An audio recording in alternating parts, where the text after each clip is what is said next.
En Estados Unidos, el gobierno americano ha reconocido la importancia de las células de sangre de cordón umbilical, no solo por las razones que acabamos de describir, sino por también motivos en caso de ataques terroristas, de radiaciones nucleares, que pueden afectar a un gran número de la población. Si esto alguna vez ocurre, necesitamos tener acceso inmediato a las células de sangre de cordón umbilical para tratar a estos pacientes. Los donantes no van a poder ser movilizados muy rápido, nos van a llevar semanas e incluso meses identificarlos.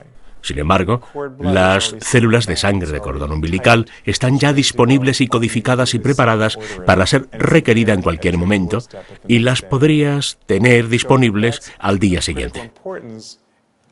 Eso tiene una importancia crítica en este momento en que tenemos tanto miedo a ataques terroristas y en los que puede haber radiaciones nucleares.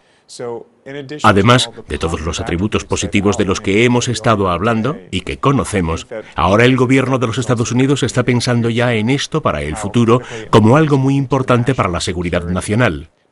Esperemos que esto nunca lo necesitemos, pero por otro lado, tenemos que estar despiertos para que este tipo de catástrofes puedan ocurrir, y esto nos ayudará a salvar un gran número de vidas.